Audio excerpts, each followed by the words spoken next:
शुक्रिया राजीव जी, आप सुन पा रहे हैं ना मुझे? जी बिल्कुल। हाँ। पहली बात तो ये कि मैं एक बार कह चुका हूं कि राहुल गांधी अब कहानियों में आने लगे।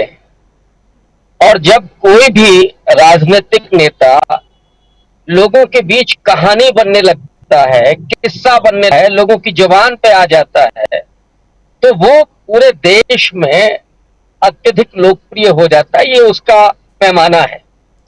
राहुल गांधी जो भी वीडियो ट्वीट करते हैं आजकल, चाहे वो रामेश्वर का वीडियो हो या उन महिलाओं का वीडियो हो जो हरियाणा की किसान महिलाएं थी, या आज लालू जी का वीडियो, इसकी चर्चा चारों तरफ होती है इन तमाम वीडियो की। और आज जो वीडियो आया है इसकी कई समानताएं मैं देखता हूं। एक तो लालू प्रसाद यादव का परिवार और राहुल गांधी का परिवार, दो ऐसे परिवार हैं जिनको लगातार प्रताड़ित किया जा रहा है। लालू प्रसाद यादव तो जेल भी गए, राहुल गांधी को ईडी से लेकर के और संसद की सदस्यता जाने, उनके घर छीने जाने, ये तमाम प्रताड़नाएं दोनों लोगों के साथ हुई, दोनों परिवारों के साथ। दूसरी बात, लालू प्रसाद यादव बिहार में ठीक वैसे ही राजनीति करते आए हैं जैसे कभी उत्तर प्रदेश में कांशीराम साहब ने की थी। और लालू प्रसाद यादव थोड़ा अलग हैं उत्तर भारत के उन राजनेताओं से कि जिन्होंने सिर्फ सामाजिक न्याय की राजनीति नहीं की, बल्कि जो धर्मनिरपेक्षता है, जो सेकुलरिज्म है, उस पर भी लगातार प्रतिबद्धता बनाए रखी। अन्यथा आप अगर मुलायम सिंह को याद करेंगे तो वो नरेंद्र मोदी को आशीर्वाद भी दे चुके हैं। लेकिन लालू प्रसाद यादव ऐसे व्यक्ति हैं कि जो दलितों को, वंचितों को, पिछड़ों को, पसमानदा मुसलमानों की को आवाज देते हैं। और साथ ही साथ वे धर्मनिरपेक्षता के सवाल पर कभी कंप्रोमाइज नहीं करते हैं। और यही कारण है कि आज वो सबसे ज्यादा प्रताड़ित किए जाने वाले लोगों में है। एक तीसरी बात वो ये कि लालू प्रसाद यादव का जो अनुभव है, उस अनुभव के बारे में राहुल गांधी जो पूछ रहे हैं, इससे राहुल गांधी की अपनी उदारता, उनकी नैतिकता और उनका जो व्यक्तित्व है वो सामने आता है। एक राहुल गांधी है जो भारत की राजनीति में और खास करके पिछड़ों और वंचितों के समाज की आवाज बनने वाले उन नेताओं से मिलते हैं, उनसे बात करते हैं, उनसे हैं। और दूसरी तरफ वो राजनीति है जो अपने गुरु तुल्य लोगों को, गुरुओं को राजनीति से बेदखल करते हैं। उनको सीखने के बाद उनको डस्टबिन में उठा करके फेंक देते हैं। लेकिन राहुल गांधी बराबर सम्मान उनका करते हैं। और मैं ज्यादा जोर इस बात पर दे रहा हूं कि उन लोगों का ज्यादा सम्मान देते हैं जिन्होंने इस देश के दलितों, पिछड़ों और वंचितों की आवाज बन करके इस देश के लोकतंत्र का विस्तार किया। इसलिए इस संवाद की ज्यादा महत्वपूर्ण भूमिका है, क्योंकि आने वाले दौर की जो राजनीति है वो सामाजिक न्याय और सेकुलरिज्म, इन दोनों मूल्यों पर ही आधारित है। और उसको बचाने की लड़ाई है, पूरी संविधान को बचाने की लड़ाई दरअसल इन दो प्रमुख मूल्यों को बचाने की लड़ाई है। और ऐसे में राहुल गांधी और लालू प्रसाद यादव की जो मुलाकात है वो इन दोनों मूल्यों अब तक हम लोग अपना राज कर रहे हैं। देखिए राजीव जी, जो वन नेशन वन इलेक्शन की बात हो रही है वो दरअसल उस डर के कारण, क्योंकि इस देश में वन नेशन वन कनेक्शन की शुरुआत हो गई है। वो है Rahul Gandhi. One nation one connection with Rahul Gandhi.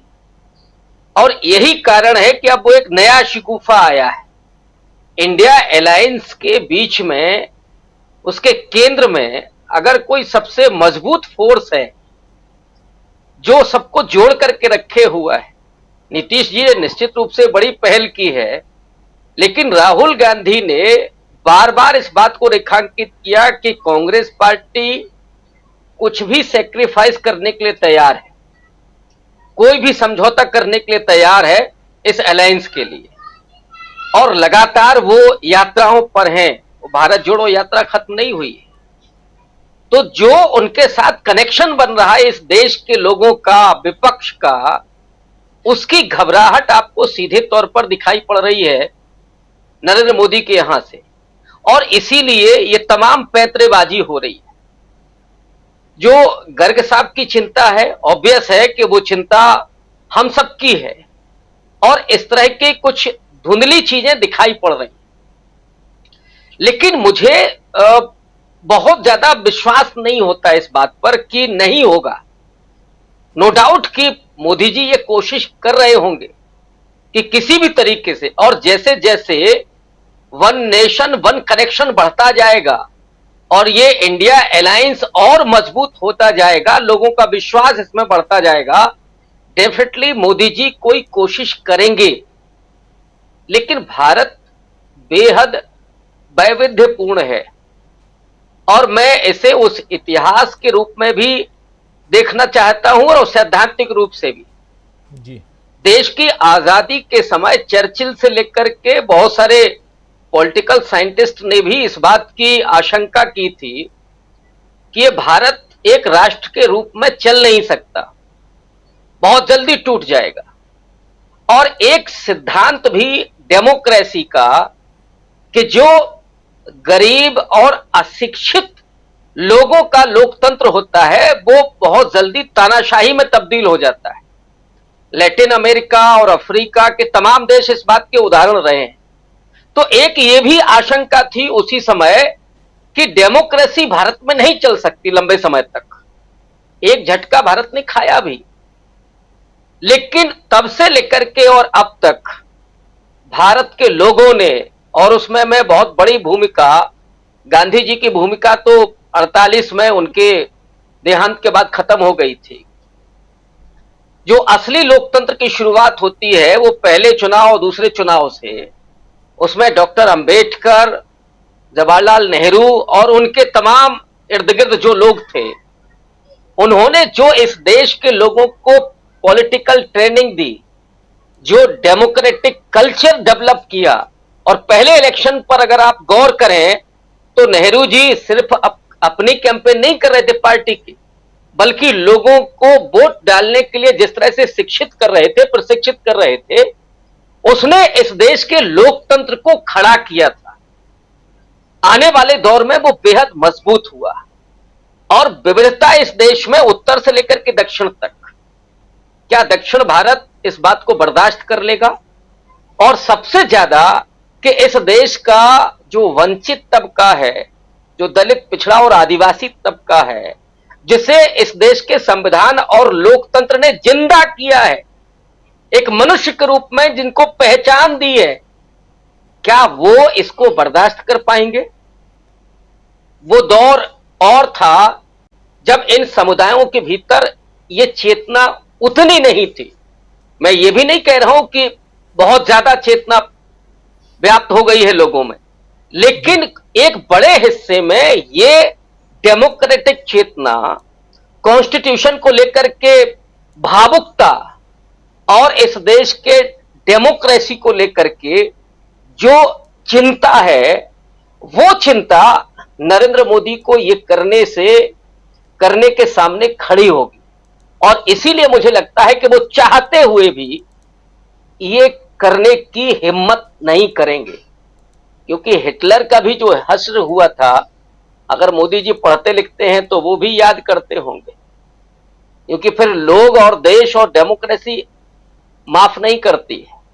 हो सकता है कि कोई और पैतरा हो, जैसे गर्ग साहब ने जो लिखा कि राज्यसभा की जो सीटें वहां बढ़ाई गई नहीं पार्लियामेंट में, और महिला जो विधेयक आ रहा है, कहीं ऐसा तो नहीं है कि मनोनीत महिलाओं की संख्या बढ़ा दी जाए वोट ऑफ परसेंटेज के अकॉर्डिंग, और फिर कोई खेल हो।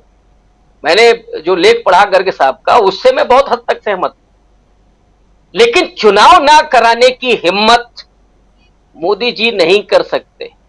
मैं फिर से दोहरा रहा हूं, क्योंकि इस देश के वंचित तबके को इंसान बनने का हक इस देश के संविधान, लोकतंत्र ने दिया है, इसलिए वो इसको बर्दाश्त नहीं करेगा। और मोदी जी इस बात को कम से कम जानते हैं, ये मैं समझता हूं। जी, ये महत्वपूर्ण बात आप कह रहे हैं गर्ग